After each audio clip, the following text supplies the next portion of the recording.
মডার্নার টিকা নিতে ঢাকাসহ ১২ সিটিতে উপচে পড়া ভিড়। কোভিড নিয়ন্ত্রণে গণহারে টিকাদানি বড় হাতিয়ার। খুব এক্সাইটেড ভ্যাকসিন দিতে পেরে। টিকা দেওয়াটাই হচ্ছে যে জরুরি, রাদার দেন কোন দেশের টিকাটা দিচ্ছে। খুব কম সময়ের মধ্যে এটা পেয়েছি, যে নিবন্ধনটা পেয়েছি, এটার জন্য খুবই খুশি। যত দ্রুত সম্ভব যত বেশি মানুষকে টিকা দেওয়া যায় আমরা সেভাবেই কাজ করছি। আরো ৩ মিলিয়ন আমরা যেটা পেয়েছি ইউরোপিয়ান থেকে আন্ডার কভেক্স, এইগুলো শিপমেন্টের জন্য রেডি হয়ে আছে। সারা দেশে করোনায় একদিনে আরো ২০৩ জনের মৃত্যু, শনাক্ত ১২,০০০-এর ওপরে। আইসিইউ খুবই চাপ এবং সারা রাতি রোগী আসতেছে। অক্সিজেন ঠিকঠাক মতো সাপ্লাই হচ্ছে না, এই জন্য রোগী মারা যাচ্ছে। অক্সিজেন কম এবং সিট সংখ্যাও কম। স্যাম্পল দেওয়ার থেকে রিপোর্ট পাওয়া, তো টোটালে গিয়ে সময়টা একটু বেশি লেগে যাচ্ছে। ঈদের জন্য কাল মধ্যরাত থেকে ৮ দিন চলবে বাস, ট্রেন, লঞ্চ, বিমান। খোলা থাকবে শপিং মল। ২৩ জুলাই থেকে গার্মেন্টস সহ সবকিছু বন্ধ। দেখছিলেন প্রধান শিরোনাম। সন্ধ্যার সময়ের সঙ্গে আছি আমি জাফর সাদিক। এবার অন্যান্য শীর্ষ সংবাদ। রাজধানীর সরকারি ভবনগুলো এখন এডিসের ডিপো। সমন্বিত পদক্ষেপ না নিয়ে চিরুনি অভিযানে কাজ হবে না, মন্তব্য বিশেষজ্ঞদের। টিসিবির পণ্য নিয়ে ট্রাক দাঁড়াতে না দাঁড়াতেই বিক্রি শেষ। দীর্ঘ লাইনে দাঁড়িয়েও ফিরতে হচ্ছে খালি হাতে। করোনাকালে আয় কমায় বাড়ছে চাহিদা। চোখে মরিচের গুঁড়ো ছিটিয়ে 999-এ ফোন দিয়ে ধর্ষণ থেকে বাঁচল স্কুল ছাত্রী। অভিযুক্ত গ্রেপ্তার।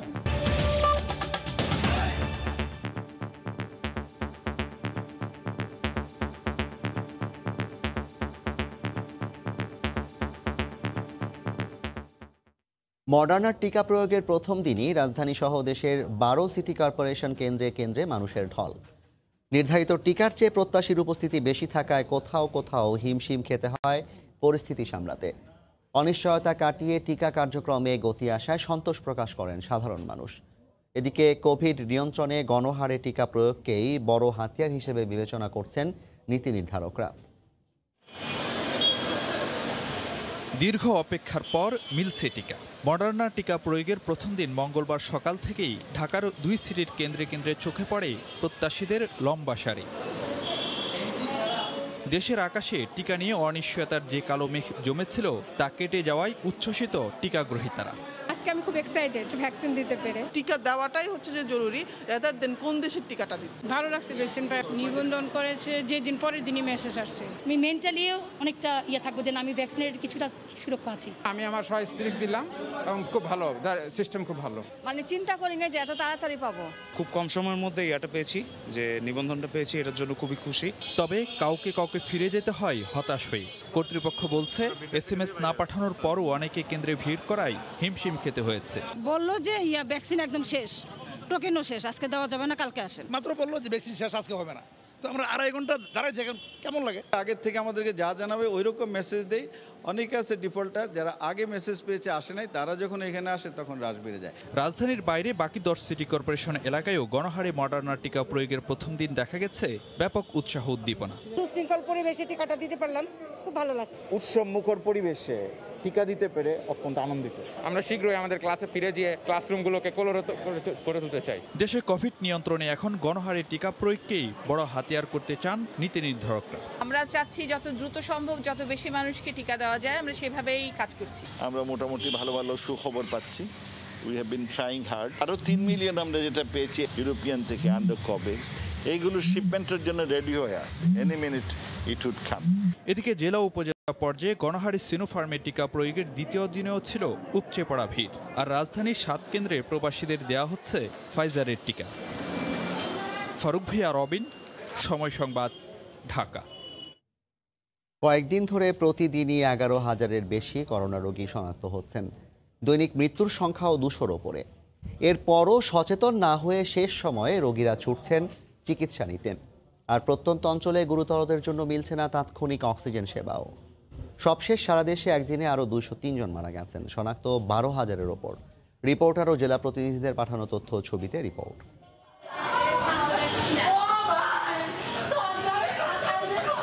কান্না, আহাজারি আর রোগীদের দীর্ঘশ্বাসে ভারী হয়ে উঠেছে হাসপাতালগুলো। জীবন মৃত্যুর দোলাচলে প্রতিটি ক্ষণ।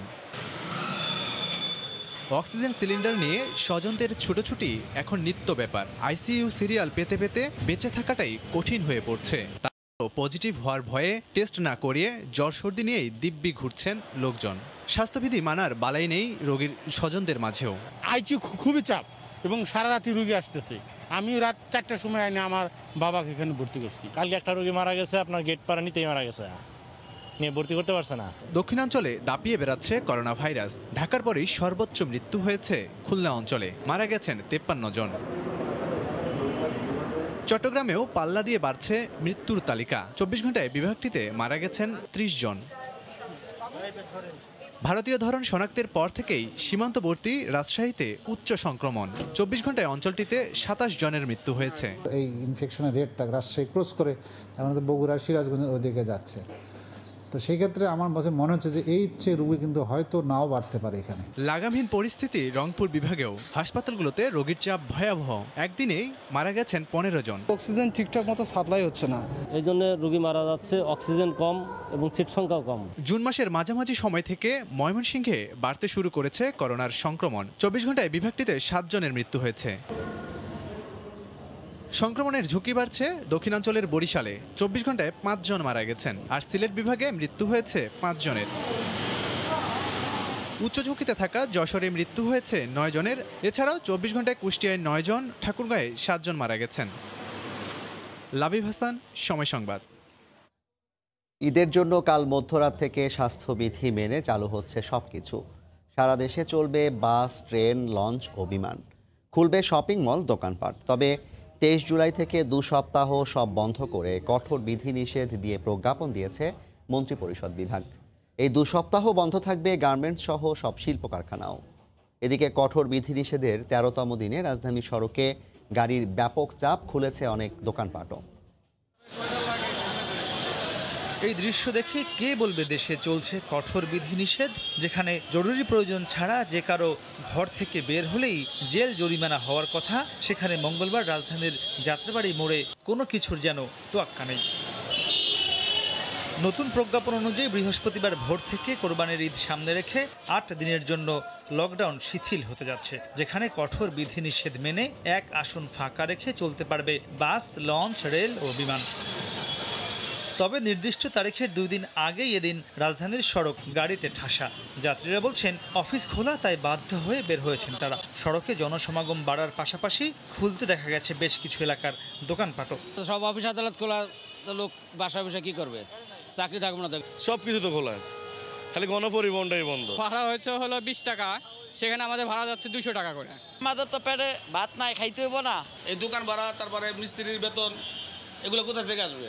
এদিকে নতুন প্রজ্ঞাপনে 8 দিন শিথিল রেখে আগামী 23 জুলাই ভোর থেকে 5ই আগস্ট পর্যন্ত আরও কঠোর বিধিনিষেধের ঘোষণা দিয়েছে সরকার, যেখানে সকল ব্যক্তিগত ও গণপরিবহন এবং দোকানপাটের পাশাপাশি বন্ধ ঘোষণা করা হয়েছে সকল শিল্প কলকারখানাও। তবে সীমিত পরিসরে খোলা রেখে আর্থিক প্রতিষ্ঠানের সেবা চালু থাকবে। সকল প্রকার কলকারখানা বন্ধ থাকবে 23 জুলাই থেকে 5 আগস্ট রাত 12টা পর্যন্ত। যানবাহন চলাচল বন্ধ থাকবে। চলমান কঠোর বিধিনিষেধের 13তম দিনে সড়কে আইন শৃঙ্খলা রক্ষা বাহিনীর তৎপরতাও তুলনামূলক কম ছিল। কাগজে কলমে কঠোর বিধিনিষেধ, কিন্তু বাস্তবে প্রায় সবই খোলা। চিকিৎসা বিজ্ঞান বলছে এমন লকডাউন কখনোই ইতিবাচক ফল বয়ে আনবে না। তাই সংশ্লিষ্টরা বলছেন করোনা সংক্রমণ রোধ করতে হলে আরও বাস্তবমুখী পদক্ষেপ নিতে হবে। মাহমুদ রাকিব, সময় সংবাদ, ঢাকা। করোনায় আয় কমে যাওয়া মানুষের কাছে টিসিবির পণ্য যেন সোনার হরিণ। লাইনে দীর্ঘ অপেক্ষার পর অনেককেই ফিরতে হয় খালি হাতে। আরও বেশি মানুষকেই সেবার আওতায় আনার তাগিদ বিশ্লেষকদের। বড় অঙ্কের ভর্তুকি দেওয়ার পরও বাণিজ্য মন্ত্রণালয় বলছে আগামী মাস থেকেই বাড়ছে টিসিবির বিক্রি কার্যক্রম। কামরুল হাসান সবুজের রিপোর্ট। টিসিবির ট্রাক আসেনি, এসেছে মানুষ। অপেক্ষা যত দীর্ঘই হোক না কেন, সুলভ মূল্যের তেল, চিনি ও মসুর ডাল নিয়েই ঘরে ফিরতে চান তারা। টিসিবির পণ্য কখন আসবে তাই অপেক্ষায় আছি। সংসার যেমন আয় এমন ব্যয় করতে হবে। অনেক সাশ্রয়ী পাওয়া যায় বলে ঘন্টার পর ঘন্টা হলো আমরা এখানে এসে ওয়েট করি। রাজধানী ঘুরে দেখা গেল এবার প্রায় সবখানেই ট্রাকে করে টিসিবির পণ্য বিক্রির 3 ঘন্টার মধ্যেই শেষ।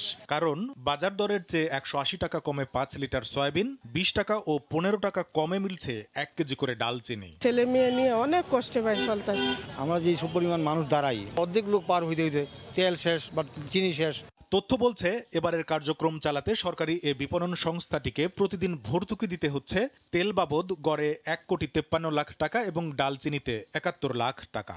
বিপরীতে 450 ট্রাকে সর্বোচ্চ বরাদ্দ ধরলেও দেশব্যাপী 2 লাখ মানুষও পাচ্ছে না টিসিবির ডাল, তেল, চিনি। করোনাকালে দরিদ্র মানুষের সংখ্যা যখন দিন দিন বাড়ছে, সেখানে দ্রুত এমন কার্যক্রমের পরিসর বাড়ানোর তাগিদ অর্থনীতি বিশ্লেষকদের।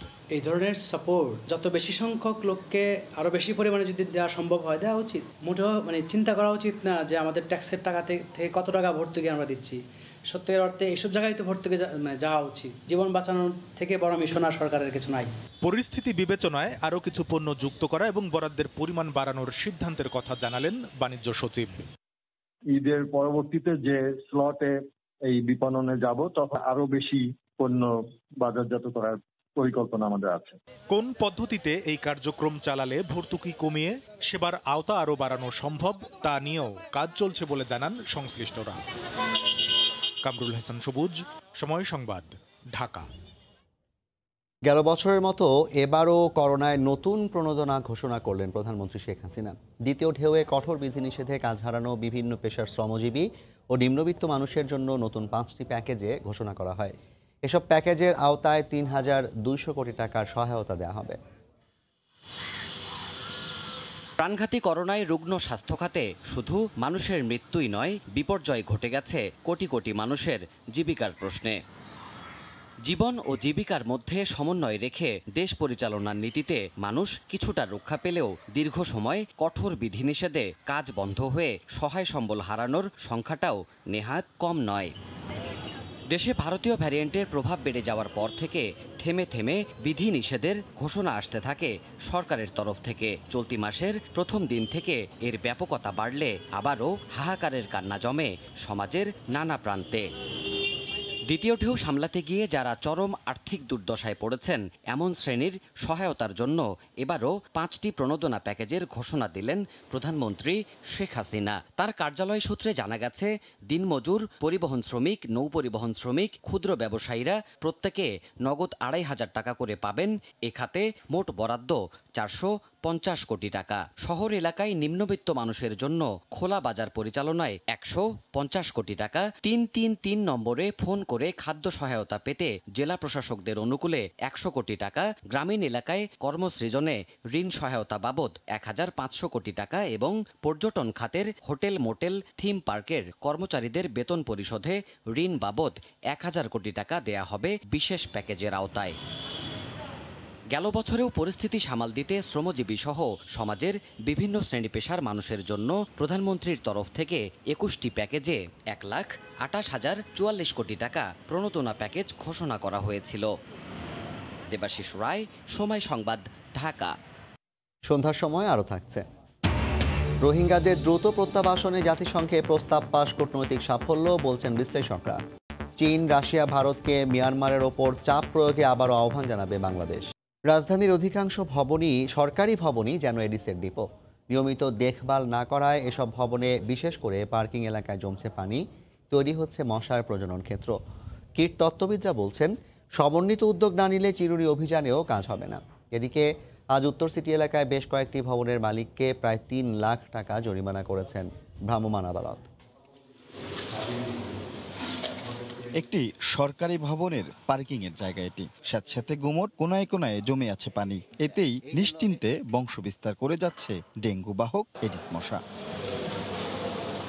রাজধানীর কারওয়ান বাজারে সারি সারি এসব অট্টালিকার অধিকাংশেরই এমন অবস্থা। পেট্রো বাংলা কিংবা বিটিএমসির মতো ভবন এখন এডিসের চারণভূমি। কর্তৃপক্ষ তো দেখেই না, মশক কর্মীদেরও ভেতরে যাবার অনুমতি মেলে না। আবার চোখের সামনে লার্ভা দেখেও নিজেদের সচেতন বলেই জাহির করেন তারা। এটা হয়তো বা কেমনি হয়েছে, কিন্তু আমরা এবারে 100% সচেতন। আমরা সরকারি ভবন আমরা আসলে বলে যে এখানে তো ঢোকা নিষেধ। বসতবাড়িতে সচেতনতা বাড়লেও নির্মাণাধীন ভবন আর সরকারি প্রতিষ্ঠান এডিস নিধনে বড় অন্তরায় মানছে সিটি কর্পোরেশন। সার্বিক পরিস্থিতিটা খুব বেশি এনকারেজিং বলা যাবে না, কারণ অনেক ভবনেই আমরা এডিস মশা লার্ভা পাচ্ছি। সরকারি ভবনে বেশি পাচ্ছি, নির্মাণাধীন ভবনে বেশি পাচ্ছি। তবে ব্যক্তি থেকে প্রতিষ্ঠান সব পর্যায় থেকে একসাথে কাজ না করলে এই অভিযানের সুফল মিলবে না বলে মত বিশেষজ্ঞদের। যার বাড়ি তাকেই সচেষ্ট হতে হবে।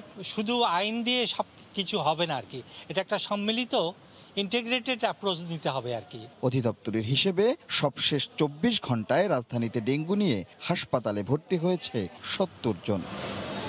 রাশিদ লিমন, সময় সংবাদ, ঢাকা। চোখে মরিচের গুঁড়ো ছিটিয়ে দেওয়ার পাশাপাশি 999-এ ফোন দিয়ে ধর্ষককে আটকের মাধ্যমে অদম্য সাহসিকতা দেখিয়েছে চট্টগ্রামের এক কিশোরী। অভিযুক্তকে আটকের পর কঠোর শাস্তির দাবি জানিয়েছেন স্বজনেরা। বুদ্ধিমত্তায় আর সাহসিকতায় নিজেকে রক্ষা করতে পেরে উচ্ছ্বসিত কিশোরী। ফেসবুকে পরিচয় একই এলাকার নবম শ্রেণী পড়ুয়া এক কিশোরীর সঙ্গে, পরে নানাভাবে উত্ত্যক্ত করতে থাকে সেই কিশোরীকে। এক পর্যায়ে ছবি ফটোশপে বিকৃত করে নানাভাবে ব্ল্যাকমেইল করত স্থানীয় বখাটে জাহাঙ্গীর। এক সময় বাসায় একা পেয়ে 2 বার ধর্ষণ করে কিশোরীটিকে। তৃতীয়বারে এসে প্রতিরোধ গড়ে 14 বছর বয়সী মেয়েটি। ধর্ষকের চোখে মরিচের গুঁড়া ছিটিয়ে তাৎক্ষণিক 999-এ ফোন করে সাহায্য চায় আইন শৃঙ্খলা রক্ষাকারী বাহিনীর। আবার আমার ছবি ফেসবুক থেকে নিয়ে ওগুলা খারাপভাবে এডিট করে এবং আমাকে ওগুলা দিয়ে ব্ল্যাকমেল করে। আমি তারকেও পাত্তা দিই না, কিন্তু একদিন যখন আমি বাসায় একা ছিলাম তখন সেই সুযোগটা নেয়। টিভিতে দেখে এবং নানাভাবে জেনে 999-এর প্রতি আস্থা রাখে কিশোরী। লোকলজ্জার ভয়ে বাবা মাকেও নির্যাতনের বিষয়টি জানায়নি কিশোরী। ভরসা রাখে আইন শৃঙ্খলা রক্ষাকারী বাহিনীর প্রতি।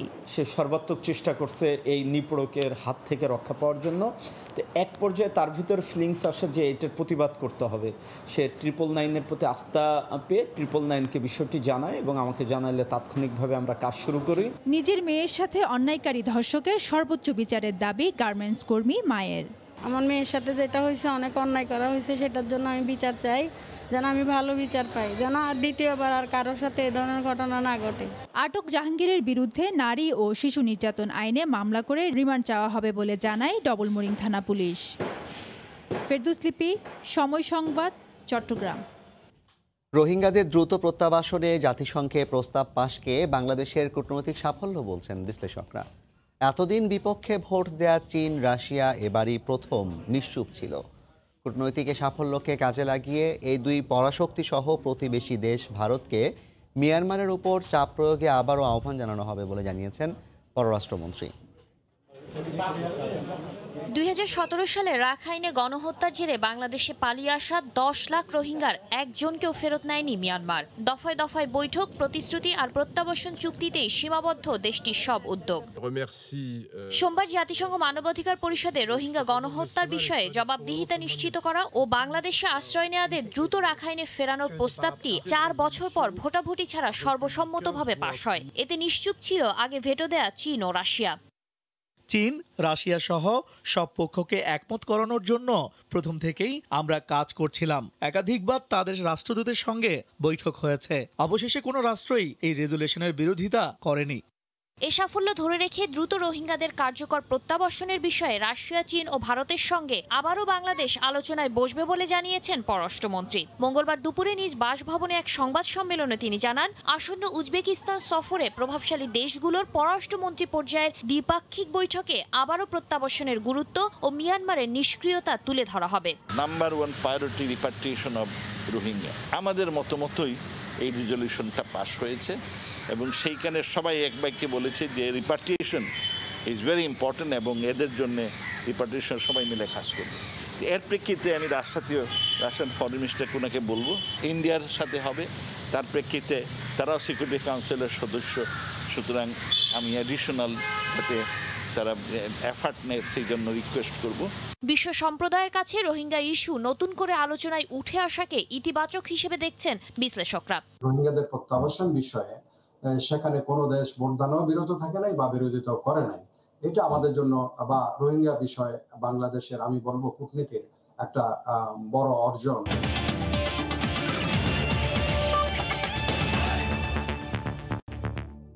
অস্ট্রেলিয়ার বিপক্ষে হোম সিরিজে বাংলাদেশি ক্রিকেট দলের কোনো খেলোয়াড় বায়োবাবল ভাঙলে কঠিন শাস্তি দেবে বিসিবির ডিসিপ্লিনারি কমিটি। এমনটাই হুঁশিয়ারি করছেন cricket operations chairman Akram Khan. Zimbabwe থেকে দেশে ফিরেই টিম হোটেলে কোয়ারেন্টাইনে থেকে অজিতের বিপক্ষে টি20 সিরিজ খেলতে নামবে টাইগাররা। 28 জুলাই ঢাকায় আসার কথা রয়েছে অস্ট্রেলিয়া ক্রিকেট দলের। 1 মাস জিম্বাবুয়ে থাকার পরে সেখানে আরও 10-15 দিন থাকবে। সো এটা কিন্তু মেন্টালি আপনার এফেক্ট পড়বেই। 2 দিন আগেও কিন্তু চিঠি পাঠিয়েছি যেন সবাই সতর্ক থাকে, কারণ একটা জিনিস মানতে হবে যে আপনার একটা প্লেয়ার কারণেই কিন্তু অনেকগুলা প্লেয়ার অসুস্থ হতে পারবে। সবাই সতর্ক আছে এবং ওই ধরনের কিছু হয় না, বাট ডেফিনেটলি আপনার ডিসিপ্লিন কমিটি তো আছে, আপনার ডিসিপ্লিন তো সেটা অ্যাকশন নেবেই। আমরা প্রত্যেকটা জিনিস মেনটেন করছি এবং আমাদের বাংলাদেশ দল আপনার জিম্বাবুয়ে থেকে আসার পরেই ওরা ডাইরেক্ট হোটেলে গিয়ে বা ওরা বায়োবাবলে থাকবে এখন যেভাবে আছে, এবং ওই সিরিজটা শেষ করার পর বায়োবাবলটা ভাঙবে আর কি। এ পর্যায়ের শীর্ষ সংবাদ জানিয়ে দিচ্ছি আরেকবার। মডার্নার টিকা নিতে ঢাকা সহ 12 সিটিতে উপচে পড়া ভিড়। কোভিড নিয়ন্ত্রণে গণহারে টিকাদান বড় হাতিয়ার। একদিনে সারা দেশে 2 শতাধিক মৃত্যু। ঈদের জন্য কাল মধ্যরাত থেকে 8 দিন চলবে বাস, ট্রেন, লঞ্চ, বিমান। খোলা থাকবে শপিং মল। 23 জুলাই থেকে গার্মেন্টস সহ সবকিছু বন্ধ। এই ছিল সন্ধ্যার সময়। সঙ্গে থাকুন সময়।